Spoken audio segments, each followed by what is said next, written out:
Hola, bienvenidos a un nuevo tutorial de FET.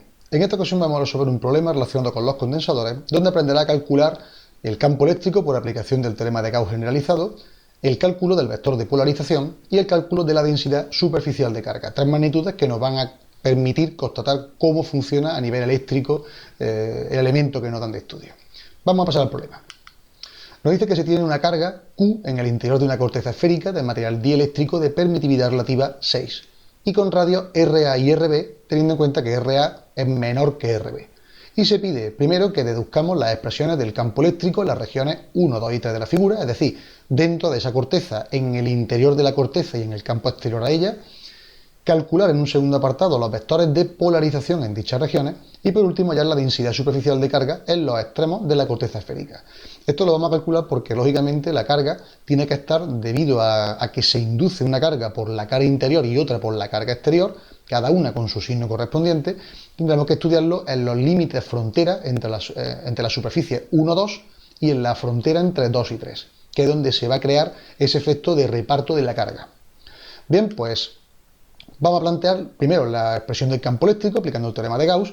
En este caso, en la zona correspondiente al punto 1, vamos a considerar una carga Q positiva, no nos dice nada, la consideramos positiva, para el caso de que R sea menor que R sub A. Bueno, pues lo que nos dice el teorema de Gauss correspondería que lo que es la integral del el producto escalar del campo eléctrico por el diferencial de superficie es igual al cociente entre la carga generada y la permitividad que está estudiándose. Bien, pues, en principio, nosotros vamos a tomar una superficie gaussiana que va a ser una esfera, que va a ser concéntrica a nuestra corteza. Esa esfera va a provocar que en un punto donde yo lo esté estudiando, que va a ser representativo de cualquier punto cuyo radio sea inferior a R sub A, y además da igual la dirección, porque estamos hablando que son elementos unidireccionales de una esfera, pues lo que va a ocurrir es que para una dirección, por ejemplo esta que estamos estudiando, el campo eléctrico es saliente, estamos hablando de que la carga es positiva, campo eléctrico saliente, y en un punto que estamos objeto de estudio, el vector diferencial de superficie sería el representativo perpendicular a un plano tangente a la esfera en ese punto. Esto representaría el equivalente al plano tangente y por lo tanto el vector diferencial de superficie, el representativo normal de ese plano, estaría alineado en la misma dirección y mismo sentido que el campo eléctrico. Esto nos obliga a que la integral de E por diferencial de S se puede expresar como la integral de E por diferencial de S por el coseno de 0, que es el ángulo que forman E y diferencial de S, y por lo tanto quedaría exactamente igual que aplicar la integral de E por diferencial de S, siendo E una constante que sale fuera de la integral, y la integral de diferencial de S quedaría como la superficie que hemos tomado gaussiana.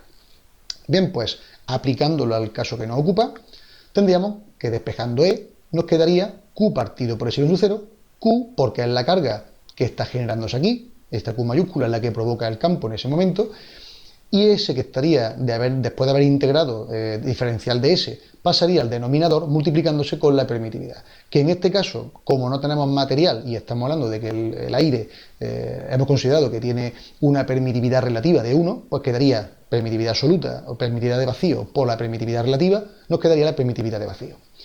La superficie es la correspondiente a una esfera de Gauss interior de radio R, con lo cual su superficie sería 4 veces pi r cuadrado y nos quedaría la expresión general Q partido 4pi r cuadrado epsilon sub 0.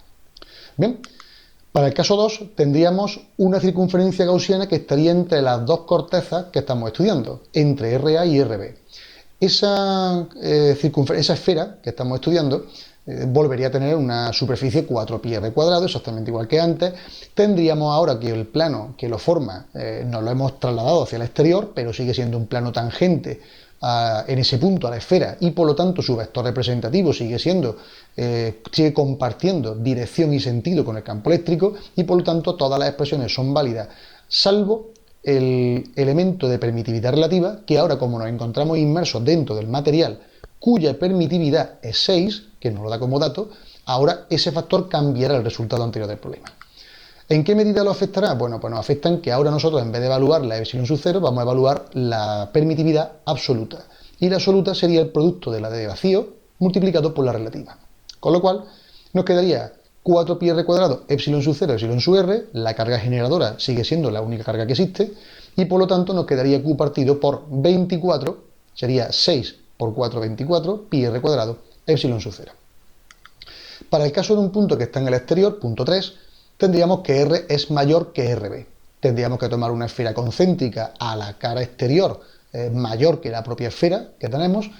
Las condiciones son las mismas y siempre exactamente igual que antes, el plano tangente provoca un vector cuya normal, representativa del plano, va en la misma dirección y sentido que el campo eléctrico y por lo tanto no tenemos conflicto y entonces se puede poner la integral del producto escalar como la integral del producto de los módulos. Quedando al final 4pi r cuadrado por epsilon sub 0, puesto que aquí fuera volvemos a carecer de material y por lo tanto volvemos a tener el campo eléctrico de vacío. Bien. Calculamos los vectores de polarización en dichas regiones. Bueno, pues primero, ¿qué es la polarización eléctrica? También se llama densidad de polarización. Bueno, pues es el campo vectorial que expresa la densidad de los momentos eléctricos dipolares permanentes o inducidos que se producen en un material dieléctrico. La polarización es uno de los tres elementos, de los tres campos eléctricos que se describen a nivel macroscópico que pueden describir el comportamiento de los materiales. Los otros dos pues, son el campo eléctrico y el desplazamiento eléctrico. Campo eléctrico lo hemos calculado en el apartado anterior.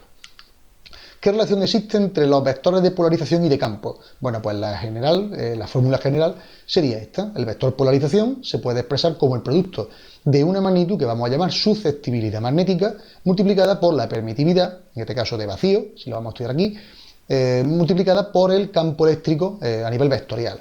De tal manera que la susceptibilidad magnética se puede expresar como la diferencia entre la correspondiente de la permitividad relativa menos 1. En caso en que estuviéramos hablando, por ejemplo, en ausencia de material, como ocurre, por ejemplo, en las regiones interior y exterior de la esfera, pues la epsilon relativa, la epsilon sub r, valdría 1 y por lo tanto la susceptibilidad magnética sería 0. Bien, pues eso es lo que ocurre en las regiones 1 y 3. En las regiones 1 y 3 estamos trabajando con epsilon sub 0 porque la epsilon sub r vale 1.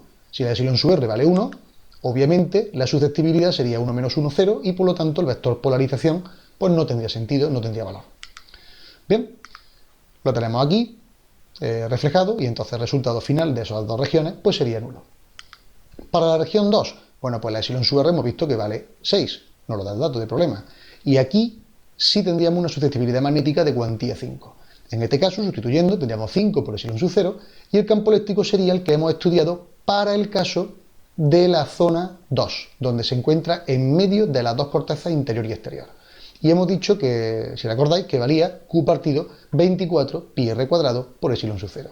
Haciendo las operaciones nos quedaría 5Q partido 24 pi r cuadrado y las unidades correspondientes a las que se expresa el vector polarización serían coulombios partido metro cuadrado. Bien, pues el vector polarización además comparte dirección y sentido según se recoge de la expresión vectorial.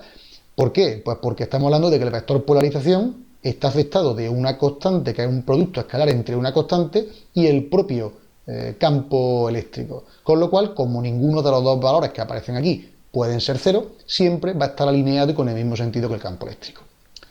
Y por último nos dicen que hallamos la densidad superficial de carga en los extremos de la corteza esférica. Bueno, pues la densidad superficial es simplemente aplicarle el vector polarización al vector normal que se genera. Bueno, pues aquí tendremos dos casos. Estamos estudiando el vector polarización en la única zona donde se encuentra. ¿Por qué? Pues porque todo lo que es dentro no existe, fuera no existe, y nos tenemos que ir a las zonas limítrofes entre la zona 1,2 y la 2,3. La 1,2 es la interior, la 2,3 es la exterior. En la zona interior, el vector de polarización vale lo mismo, 5Q partido 24pi, por el radio. En el caso del interior será el radio A, que es el interior, y en el caso del exterior será el radio B, que es el exterior, que lo tenemos aquí. ¿Y los signos por qué actúan de esa manera? Bueno, pues porque por definición ese vector normal tiene que ser saliente hacia afuera de donde se genera la carga.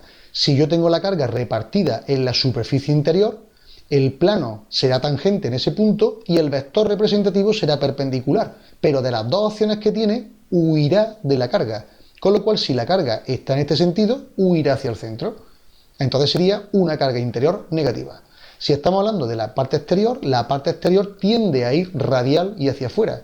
¿Por qué? Porque tiende a huir del generador de carga, con lo cual sería positivo y además alineado con el sentido del campo eléctrico. Bien, pues hasta aquí este problema de condensadores que espero que haya sido de tu interés. Recuerda simplemente que en la página principal, fdet.es, puedes encontrar este y otros problemas de diferentes materias organizados por categoría. Muchas gracias por tu atención y espero verte por aquí pronto.